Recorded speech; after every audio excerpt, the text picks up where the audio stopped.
어딘지 잘 모르시나 봐요? 건물 주변이 가성비를 많이 따지지 않았나라는 생각이 들고요. 그럼 개선을 하더라도 수익률이 조금 아쉽지 않나. 맞는 말씀만 하셔서 시원시원하고 그냥 깔끔하다. 좀 아쉬운 건 관광객 상권 이런 것도 얘기하셨는데 코로나 시국이라 맞지 않고 과연 예상하는 수준으로 맞출 수 있을까?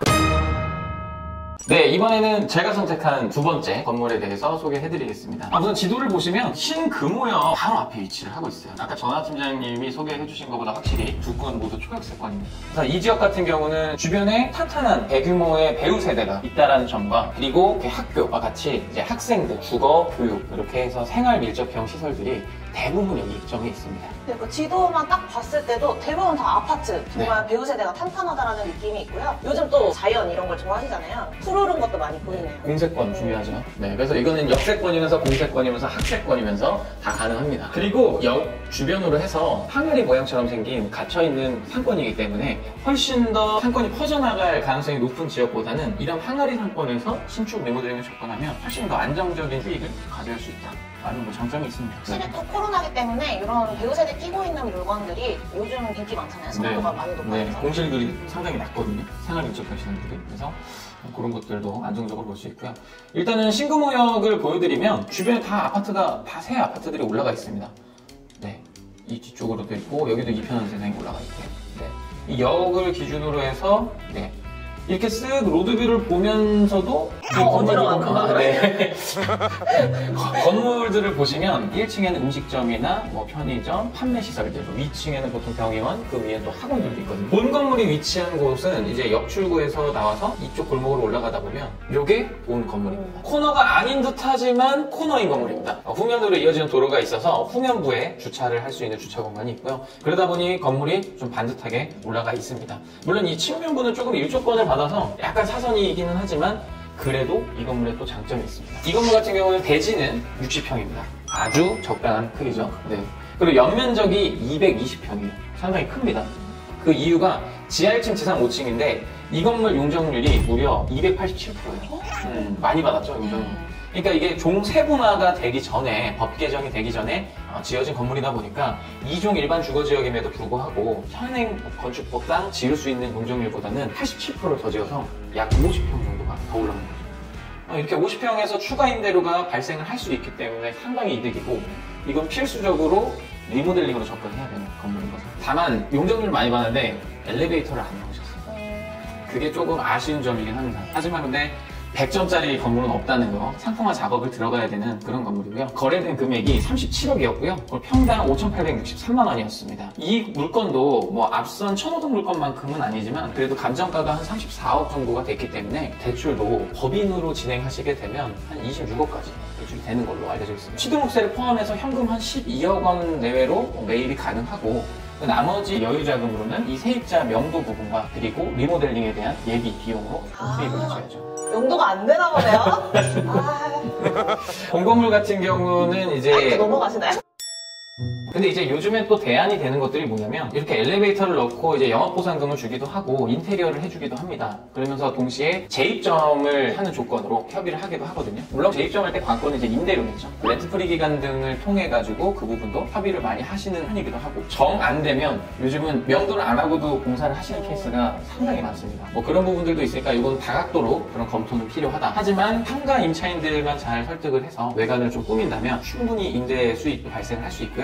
저희 예상으로는 연수익이 한 연 5% 가까이 나올 걸로 예상됐습니다. 리모델링하고 그렇죠. 생활 밀접형 시설들이 생각보다 임대시세가 높더라고요. 그래서 임차만 재구성을 잘 하더라도 병의원, 학원 같은 걸로 3층부는 다 맞출 수 있고 1층도 판매점이나 음식점 같은 것들을 넣을 수 있기 때문에 충분히 임대 수익도 많이 발생하고 그렇게 수익이 잘 나온다는 거는 되팔 때도 유리하겠죠. 그래서 저는 요거를 두 번째 사례로 뽑아봤습니다. 그럼 다음 넘어가 볼까요?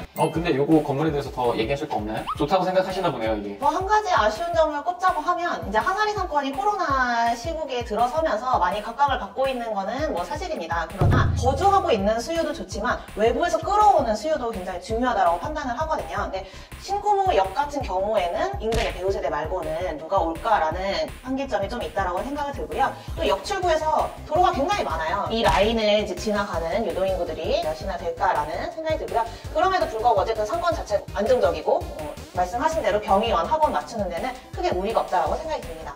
그럼 제가 이긴 건가요?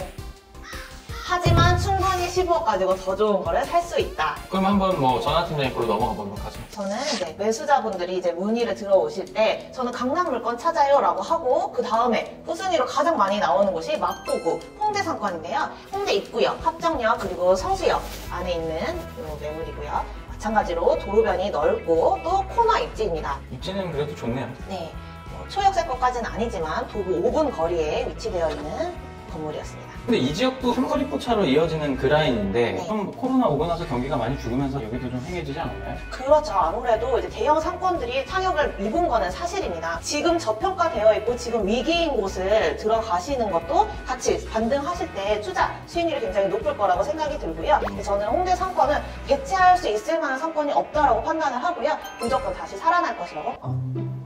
무조건은 아니고 좀. 도보 5분 거리에 위치되어 있는 매물이고요. 코너 건물이기 때문에 넓은 도로변부터 보여드리도록 할게요. 사실 홍대 상권은 대로변보다는 안쪽 골목의 상권이 더 많이 형성이 되어 있고 확장이 되고 있는 추세이긴 한데 이렇게 도로변이 넓은 쪽으로 해서는 뭐 의류라든지 디자인 업체들에서 사업으로 사용하는 경우들이 많이 있어서 여기 라인도 직장인들이 많은 위치입니다. 대로변에서 안쪽으로 한번 들어가 볼게요. 확실히 뭐 근생보다는 업무시설로 건물들이 지어져 있는 모습들을 많이 보실 수가 있을 것 같아요.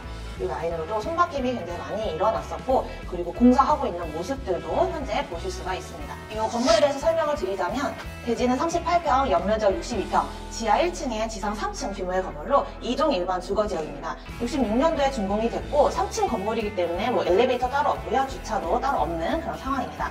홍대는 주차가 없는 건물들이 굉장히 많고 이 주차장길 라인 외에는 주차가 좀 불편한 게 단점으로 볼 수가 있을 것 같은데요. 근데 이 옆에는 뭔가요?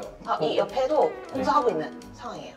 아, 그러네요. 네, 바로 옆 건물도 이렇게 공사가 들어오고 있는 상황입니다. 근데 본 건물 같은 경우는 입지나 코너라는 것들은 장점이긴 한데 너무 연면적이 적어서 네. 공사를 한다고 수익적인 부분이 개선이 될까요? 신축을 안 하고도? 이게 조금 아쉬운 점이 금호동 물건도 명도가 안 되는 게 조금 아쉬웠는데 사실 이 건물도 1층의 명도가 쉽지는 않은 상황이에요. 그래서 매도자분이 1층을 제외한 2, 3층은 명도를 해주겠다라고 얘기를 하셨고 이제 주택 부분이기 때문에 용도 변경까지 동의를 한 상황이긴 했었고요. 그래서 1층을 남겨두고 리모델링을 해야 하는 그런 상황이었습니다. 2, 3층 리모델링 후에 재임대를 했을 때 저희가 기대되는 수익률은 3.57% 수익률이 기대되는 물건이었어요. 평당 8,920만원, 매매가는 34억 원이었고요. 탁상 감정액이 34억 원, 매매가하고 동일한 수준으로 나온 거죠.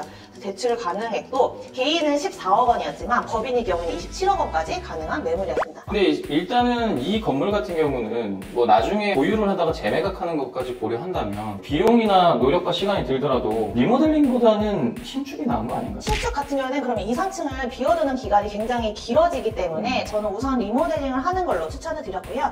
굳이 뭐 한 개층 정도 증축이 가능할 것으로 보여지는데 신축을 한다고 하면 그런 것보다는 우선 이제 2, 3층 리모델링을 해놓고 왜냐하면 또 홍대 상권이 이런 주택 느낌으로 임차를 많이 받잖아요. 그래서 뭐 크게 외관이 달라지는 그런 대형 공사가 아닐 것이라고 판단이 돼서 단순 리모델링 해서 2, 3층 임대 맞춰놓고 뭐 매각을 하시거나 아니면 추후에 다시 한번 신축을 검토해보시는 것도 나쁘지 않을 거라고 생각이 들었습니다. 몇 가지 좀 아쉬운 점은 있는데 뭐 어떤 의미로는 지금 시장에서는 금매가 아닌가 그런 생각도 되네요. 상권과 뭐 금액대 둘 다 매수 수요가 많은 곳이라서 매각하는 황금성이 가장 높다라고 생각이 들었습니다. 네, 이렇게 해서 저희가 총 4건에 대해서 쭉 브리핑을 하고 얘기를 좀 나눠봤는데요. 드디어 심판의 시간이 왔습니다. 저희 모 팀장님이 오셨는데요. 어떤 물건을 누가 브리핑하는지는 모르는 상황이고요. 근데 이거 진짜 너무 떨리네요. 과연 선택은?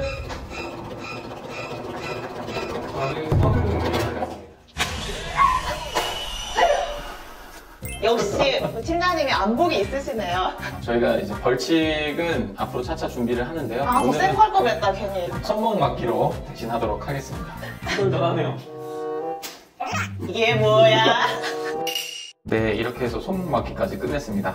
네, 오늘도 굉장히 즐겁고 유익했던 에이트 방송이었던 것 같습니다. 저희가 또 다음 시간에 조금 더 여러분들이 관심을 가질 만한 다음번에는 현금 20억으로 어떤 건물을 살 수 있을까 조금 더 강력한 벌칙도 준비를 해서 더 열심히 준비하도록 하겠습니다. 그럼 에이트 빌딩이었습니다. 구독, 좋아요, 알림 설정 부탁드립니다.